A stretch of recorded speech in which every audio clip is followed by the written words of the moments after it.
SST 90% बच्चों के लिए क्या होता है वह जी, SST क्या होता है, सबसे बड़ा हार्ड होता है, ये सबसे ज़्यादा वीक सब्जेक्ट अगर 10वां में होता है या किसी क्लास में बोलेंगे क्या होता है SST, क्या SST। तो आज हम वाली क्या लाए हैं, 4 प्रॉब्लम। सबसे ज़्यादा SST क्यों वीक, बाकी साइंस वीक नहीं है, मैथ वीक नहीं है, सबसे ज़्यादा SST क्यों वीक है। सबको अगर कोई भी पूछे, हम ही पास कर लिए थे मैट्रिक, हमसे कोई पूछ रहा SST कैसे पढ़ी भैया, हम भी जब अपने 10th में थे हम भी सर से पूछते थे SST कैसे पढ़े। तो आज आप लोग हम जानते हैं कि हम भी क्या किए हैं, जहाँ हाल ही में पिछले साल ही 10th पास किए हैं, हमको कुछ पता है कि जो 10th में SST क्यों हार्ड है, कैसे SST का पढ़ाई करें कि वो क्या है हमारे लिए आसान हो जाए, या 9th 10th बोलिएगा उसके लिए आसान हो जाए। तो इसके लिए वाली सबसे पहले लाए हैं 4 प्रॉब्लम, और चारों प्रॉब्लम क्या करेंगे, सल्यूशन करेंगे। सबसे पहले बाजी हमारा सबसे पहला नंबर प्रॉब्लम है, मतलब दिक्कत क्या है कि हम कैसे क्यों कमजोर है। तो पहला दिक्कत है बाजी बोरिंग लगता है, पढ़ने बैठो इतिहास या भूगोल नींद आ जाए भैया, नींद आ जाए, करिए बोरिंग लगो, पढ़ी में मजे नहीं आपको, चलिए साइंस पढ़े मन लगो, मैथ पढ़े एकदम रगड़ दो एकदम मजा एकदम हंसी बनो, और एकदम बोरिंग लगो भैया, की करिए। दूसरा प्रॉब्लम क्या आता है भाई, सबसे ज़्यादा बच्चा का याद नहीं होता है, कहता है SST का कोई याद ही नहीं होता है, कैसे याद करें, ये बात है। और तीसरा पॉइंट है हमारे पास, तीसरा प्रॉब्लम क्या है दिक्कत कि NCERT बुक को कैसे पढ़ें। हम लोग नॉर्मली बच्चा सब जानता है सबसे ज़्यादा क्वेश्चन कहाँ से आता है, NCERT से। तो NCERT को कैसे पढ़ें, उसमें हार्ड मीनिंग होता है, ये होता है वो होता है, ऐसा करता है। और सबसे अंतिम प्रॉब्लम है हमारी हमारे लिए कि लॉन्ग क्वेश्चन आंसर समझते हैं, दिन को तरीके से एक पेज अप होता है, आधा पेज अप होता है, उसको कैसे याद करें। तो बाजी इन चारों का सलूशन क्या होगा बाजी, इस वीडियो में 15 मिनट के अंदर आप लोगों को मिल जाएगा बाजी, क्या होगा, मिल जाएगा। तो बाजी मैं प्रशांत सिंह आप सभी बच्चों का नोटिक क्लासेस में स्वागत करता हूँ। तो बाजी आज हम क्या करने वाले हैं, इन 4 प्रॉब्लम तो SST को कैसे पढ़े उसका सल्यूशन लेके आए। तो सबसे पहले हम लोग क्या करेंगे बाजी, पहले नंबर मतलब 1 नंबर के इसका सल्यूशन बताएंगे। 1 नंबर में क्या होता है बाजी, बोरिंग लगता है, क्या लगता है बाजी, बोरिंग लगता है। तो इसके लिए हमारा सल्यूशन क्या है बाजी, जल्दी बोलिएगा क्या सल्यूशन है। सल्यूशन मतलब हल या सल्यूशन नंबर 1 है हमारा क्या क्या, 2 3 ग्रीन जोन, और एक क्या है बाजी, रेड जोन। आप लोग फ्री फायर खेलते होंगे बाजी, उसमें होता है ना सेफ जोन होता है, एवरेज जोन होता है, उसी तरह इसमें भी हम लोग क्या करेंगे, पूरा सिलेबस को 2 भाग में बांट देंगे। एक क्या होगा बाजी, ग्रीन जोन, और एक कौन हो जाएगा, रेड जोन। ग्रीन जोन मतलब क्या है बाजी, इसमें आसान आसान चैप्टर रखेंगे। कैसा चैप्टर रखना है बाजी, जल्दी बोलिएगा, आसान आसान चैप्टर इसमें रखना है। ग्रीन जोन में कैसा रखना है, आसान चैप्टर। इसमें कैसा रखेंगे भैया, रेड, हाँ खतरा है भैया, तो यहाँ क्या रखेंगे, हार्ड चैप्टर।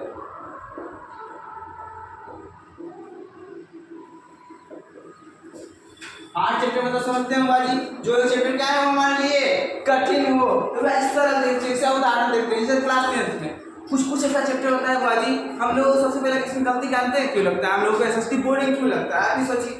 तो बोरिंग इसलिए लगता है बाजी कि हम लोग पढ़ना करेंगे, चलो भाई आज हम भी करेंगे SST पढ़ेंगे, हाँ SST पढ़ेंगे, और जाते हैं देखते हैं पहला चैप्टर या मतलब कोई भी है सब लोग क्या करता है शुरू से स्टार्ट करता है, तो ऐसा क्या कर लेता है वो हार्ड चैप्टर चुन लेता है। क्या करता है बाजी, हार्ड चैप्टर चुन लेता है। जब आप हार्ड चैप्टर चुनेंगे आपको पढ़ने में मन नहीं लगेगा, अब वो समझे नहीं आएगा। हार्ड चैप्टर इसीलिए हम कहते हैं हार्ड, क्योंकि वो हमको क्या हो समझ नहीं आएगा, समझ नहीं आएगा, सोचेंगे अब कल से पढ़ेंगे, भाई आज नहीं समझ लो, कल से अब कल होते नहीं जाता है, यही बात होता है।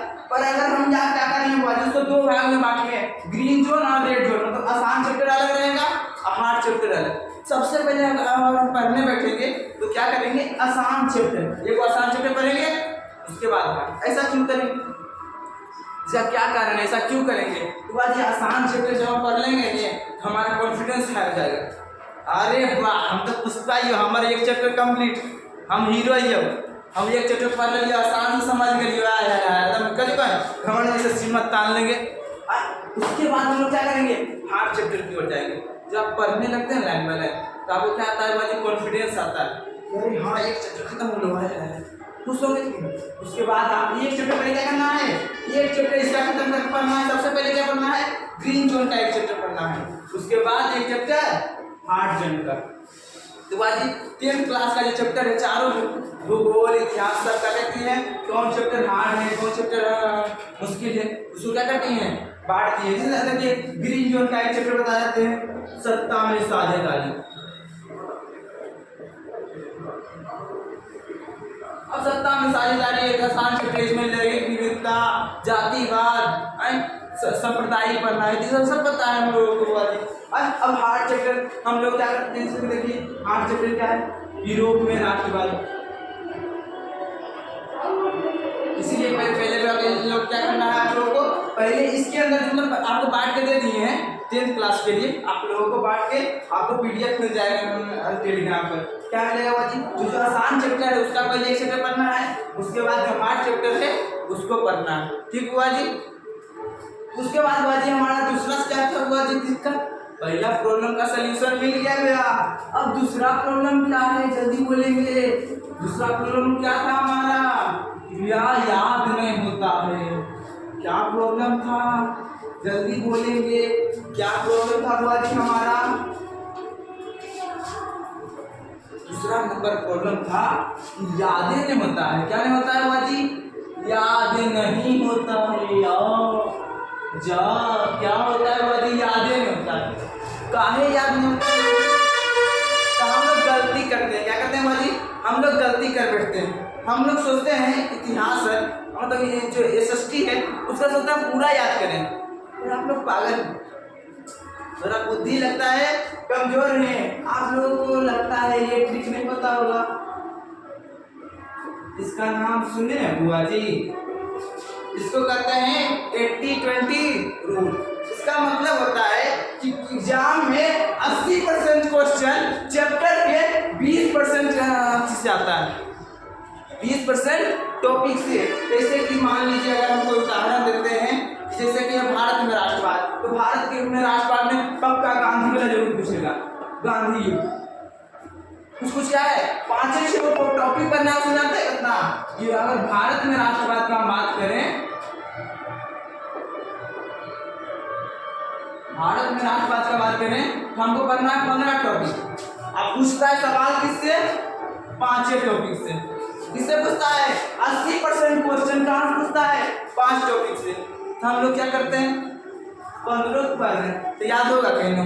तो हम लोग क्या करना है भाई, 80-20 रूल को याद समझना है कि मतलब क्या करना है, हर एक चैप्टर का मेन टॉपिक मतलब जिससे ज़्यादा सवाल पूछता है या जो ज़्यादा इम्पोर्टेंट है उसको सिर्फ पढ़ना है। क्या करना है, उसको याद करना है। और टाइम आपके पास कम है या ऐसे भी क्या करना चाहिए, जो मेरा मेन टॉपिक है। लेकिन देखिए जो नॉर्मल बात है कि 10th में अगर गांधी के बारे में पूछ रहा है, क्या ऊपर लेवल में गांधी के बारे में पूछेगा कि दूसरा बारे में पूछेगा, नहीं। तो वही बात क्या होता है भाई, 80-20 रूल। 80% चैप्टर का जो 80% क्वेश्चन 20% टॉपिक से होता है। और इसका दूसरा सोल्यूशन है बाजी, इसमें मेरा 2 सोल्यूशन था। इसका दूसरा सोल्यूशन पॉइंट याद करने का क्या होता है बाजी, आप लोगों के लिए आप टेस्ट लगाइए। क्या कीजिए बाजी, टेस्ट लगाइए। आप चैप्टर पढ़ें, टेस्ट लगाइए।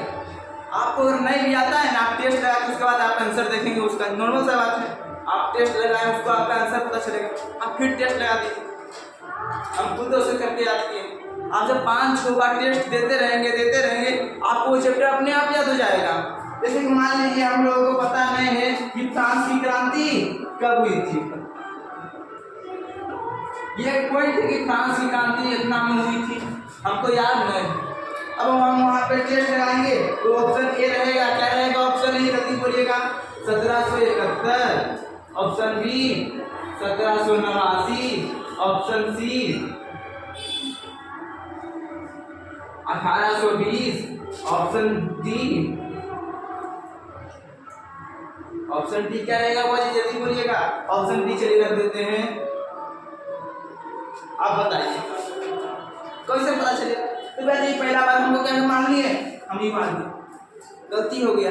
उसके बाद हमको आंसर पता चलेगा कि आंसर क्या पता चला बाजी, इसका आंसर होता है 1789 होता है। क्या होता है अब फिर से अगला बार यही सवाल आएगा कि नॉर्मल सा बात है। अब इस चैप्टर का आप 3500 क्वेश्चन एक बार मारें, उसमें मान लीजिए 30 को गलती किया, चलिए अब फिर क्या करेंगे हम लोग, फिर से मारेंगे। तो अब भी देखिएगा आप लोगों का 35 में से कम 32 को सही जाएगा, नॉर्मल सा बात है। तो ये क्या हुआ जी, इसके लिए अगर आपको एम चाहिए कोई भी, तो क्लास 10 का जो हमारे थे जिस एम से आपको नाम बता देते हैं, आप लिख सकते हैं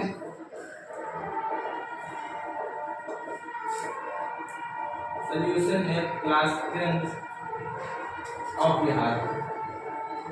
इसमें हमारी डेली क्यूज ये सब होते रहता है, इसी में हम टेस्ट मारते थे। अगर आपको मन होगा आप भी मार सकते हैं, हर एक क्लास का होता है। आप अगर 9th का ही सर्च मारिएगा तो 9th का आ जाएगा, 8 का मारिएगा 8 का आ जाएगा। इससे क्या रहता है, फिर आप डेली टेस्ट आएगा तो आपको नंबर सब बात याद जरूर होगा। उसके बाद क्या था हमारा तीसरा सवाल, क्या था जी, क्या था तीसरा, सबसे बड़ा बात तीसरा क्या था कि कैसे पढ़ें, क्या था हमारा कि कैसे पढ़े भैया, एनसीईआरटी को कैसे पढ़े, या नॉर्मल सा बात है कि पढ़े कैसे।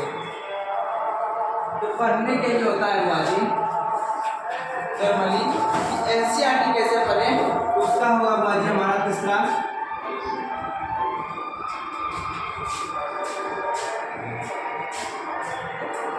कैसे पढ़ें। तो एनसीईआरटी पढ़ने के लिए आप लोग क्या कीजिए बाजी, समझिए बात को। एनसीईआरटी पढ़ने के लिए आपके पास सबसे पहले लेक्चर देखिए। और आप ऑनलाइन पढ़ते हैं बाजी तो नॉर्मल सा बात है, आपके पास टाइम कम टाइम है, तो आप लेक्चर देखिए। वही कौन सा 1 शॉट में समझते हैं कि एक चैप्टर चाहे 5 घंटा में खत्म करे या 6 घंटा में खत्म करे, वैसा वीडियो देखिए जिसमें एक के वीडियो में क्या किया है, चैप्टर एक खत्म कर दिया, वैसा वाला वीडियो देखिए कुछ अच्छा टीचर से। जैसे कि आप ले सकते हैं 10th में एक दूसरा का संजय सेन का पुराना वाला वीडियो, नया हम का एसएसटी नहीं पढ़ाते, पुराना वाला देखिएगा 1 शॉट तो आ जाएगा आपके पास। जैसे ही लेक्चर कंप्लीट हो या टीचर से आप पढ़ रहे हैं किसी भी टीचर से, तो पढ़ने के बाद जैसे ही चैप्टर खत्म हो P/Q, इसका मतलब समझते हैं प्रीवियस ईयर क्वेश्चन, मतलब पुराना साल वाला क्वेश्चन जरूर मारिए। क्या कीजिए बाजी, पुराना वाला साल वाला क्वेश्चन जरूर मारिए, चाहे आप 9th के हो 10th के हो किसी के हो। इसीलिए हम 10th में एक बार इससे पहले वीडियो बनाए थे, उसमें क्या कहते हैं बाजी, क्वेश्चन बैंक खरीद के उसमें बनाते रहिए। क्या बोलिए बाजी, क्वेश्चन बैंक खरीद के उसमें सेट लगाते रहिए। अब उसके बाद क्या होता है, स्मार्ट एनसीईआरटी रीडिंग, उसका मतलब समझते हैं भैया। स्मार्ट एनसीईआरटी मतलब क्या होता है, किसी को नहीं पता। इसका मतलब होता है WWH, नहीं समझ आया। W मतलब हो गया व्हाट, वाई हाउ, मतलब इससे क्या गया, तो मतलब आप किसी मतलब नॉर्मली हम सोशल साइंस के लिए बोल रहे हैं, जैसे बाकी सब्जेक्ट में भी आप कर सकते हैं। सबसे पहले व्हाट, कोई भी टॉपिक आप पढ़ें, जैसे यूरोप में राष्ट्रवाद, नेशनलिज्म इन यूरोप है, उसको हम क्या कर देंगे बाजी, क्या है सबसे पहले कि यूरोप में राष्ट्रवाद क्या है, उसका परिभाषा जाने, कुछ ही बताओ। जैसे मान लीजिए कि विस्थापन क्या है, तो विस्थापन क्या है पहले ही जाने। उसके बाद बोला कि वाई, डब्ल्यू से वाई, क्यों, जब हम बोल देंगे कि यूरोप में राष्ट्रवाद क्यों हुआ, तो भाई आतंक बढ़ने लगा, विदेशी लोग हमला करने लगा। उसी तरह से डिस्प्लेसमेंट, विस्थापन कैसे हुआ ये जानेंगे। फिर हाउ, कैसे यूरोप में राष्ट्रवाद फैला। अगर आप किसी भी टॉपिक के बारे में ये 3 चीज जानते हैं तो आप महान हैं।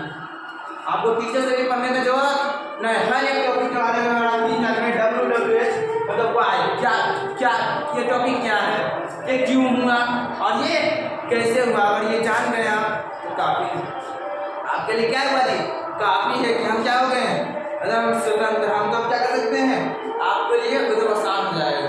ठीक हुआ जी। उसके बाद हमारा चौथा नंबर क्या था हुआ जी, जल्दी बोलिएगा। चौथा में क्या प्रॉब्लम था, लॉन्ग आंसर कैसे याद करें, क्या था हुआ जी, लॉन्ग मतलब समझते हैं दीर्घ तरीके प्रश्न हम कैसे याद करें।